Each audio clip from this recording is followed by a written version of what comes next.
আলাইকুম। ওয়ালাইকুম আসসালাম ভাইয়া। ওয়া রাহমাতুল্লাহি ওয়া বারাকাতুহু। ইয়া জান্নাতি ওয়া মাগফিরাতু। সালামের দিলে সালাম ফুল উত্তর নিতে হয়, জানেন না? নাম কি আপু? কেয়া। কেয়া, নাম তো সুন্দর নাম, হাসিটা তো সুন্দর। হাসি সুন্দর বলেই তো কপাল খারাপ। কেন কপাল বাবা খারাপ কেন? মা নাই, দাদির কাছে থাকি, অনেক কষ্টের সাথে থেকে বড় হয়েছি। তো অনেক কষ্টে আমার প্রতিবেদনের সামনে আসা যে একটা ভালো মনের মানুষ পাবো, অবশ্য যার দ্বারা চলতে পারবো, খাইতে পারবো, ঠিক মতো চলতে ফিরতে পারবো, মনের মতো মানুষ পাবো যে আমার কষ্ট দুঃখ বুঝবে, আমার সুখ দুঃখ সবসময় পাশে থাকবে। ও তাই? শিখিয়ে দিবি। কে কে আপু? আজকে প্রতিবেদনের সামনে কেন আসা? আশা ভাইয়া যে বাবা মা নাই, বাবা মা অনেক ছোটবেলায় হারাইছে, অসুস্থ দাদির কাছে থাকে, মানুষের বাড়ি কাজ করে বড় হয়েছে, এখনো কাজ করে খাই। আমি একটু ভালোভাবে বাঁচতে চাই, একটা সুন্দর সুন্দর মনের মানুষ নিয়ে থাকতে চাই। আজকে কেউ বিয়ে করতে চাইলে বিয়ে করবে? অবশ্যই, এর কারণেই তো প্রতিবেদনের সামনে আসা। বিয়ে করবেন? বয়স কত চলে? আমার বয়স হচ্ছে 18। 18 বয়স তো বিয়ের বয়স হয়েছে। হ্যাঁ হয়েছে, বুঝাই আছে। আপনি বুঝেন যে আপনার বিয়ের বয়স হয়েছে? হ্যাঁ হয়েছে। তাই? কে আপু, আপনার চুলগুলো এত সুন্দর কেন? চুলগুলা সুন্দর আল্লাহ দিছে। আল্লাহ দিছে? আপনি কখনো দেখছেন আয়না দিয়ে মুখ আপনার? না, দেখি। দেখেন নাই? চুলগুলা দেখছেন কখনো? দেখছি, আল্লাহ এই দিছে, আলহামদুলিল্লাহ। চুলগুলো অনেক সুন্দর, অনেক সুন্দর। চুল তো দিচ্ছে আল্লাহ, কিন্তু যত্ন করতে তো পারি না। মাথার মধ্যে বছরে একদিন সাবানই ব্যবহার করতে পারি না। কারণ কি? তেল তো দূরে থাক।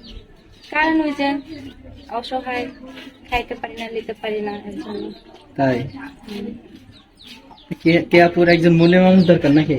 হ্যাঁ, কেমন মনে মানুষ পছন্দ করেন? যে আমার বিপদে সুখে দুঃখে সবসময় পাশে থাকবে। আজ আমার দাদি আছে, কাল আমার দাদি না থাকলে আমি কোথায় যাব? মাথার উপরে একটা ছায়া চাই, পান নিচে মাটি চাই, যার আশা ভরসা আমি থাকতে পারবো, বাঁচতে পারবো। আপনি কি লেখাপড়া করছেন? হ্যাঁ, আমি 6 পর্যন্ত পড়ালেখা করছি। 6 পর্যন্ত পড়াশোনা করছেন? এখন আপনি লেখাপড়া করেন না? না, এখন আর লেখাপড়া করি না। কেমনে লেখাপড়া করবো? লেখাপড়া করবো নাকি পেটে ভাত জোগাবো, না দুই মুঠা খাবো, না দাদিকে টানবো? এখন এইভাবেই যাচ্ছে দিনকাল। তাই বাসায় ভাই বোন কেউ কেউ নাই না? না, আমি বাবা মার ঘরে প্রথম ছিলাম। প্রথম ছিল। এখন আপনি একটা মনের মানুষ চাচ্ছেন, মনের মানুষ আপনার সাথে যোগাযোগ কিভাবে করবে? আমি ফোন নাম্বার দিয়ে দিব, এটার মধ্যে আমার সাথে যোগাযোগ করবে। আশা করি যেই ফোন দেন না কেন ভাইয়ারা, সবার ভালো মন নিয়ে ফোন দিবেন। আমারটা কেউ খারাপ উদ্দেশ্য নিয়ে ফোন দিবেন না। কেন আমি একটা অসহায় নিয়ে ছোটবেলা থেকে কষ্ট পায় বড় হয়েছি, মানুষের লাভ থেকে টাকায় বড় হয়েছি। তোমাদের দ্বারাও যদি আমি কষ্ট পাই, তাহলে আল্লাহ এটা কখনো সবে না বলে। তাই? তো কে আপুর সাথে যারা যোগাযোগ করতে চান বা ফোনে কথা বলতে চান, ফোন নাম্বারটা আমরা পরে স্ক্রিনে দিয়ে দিব।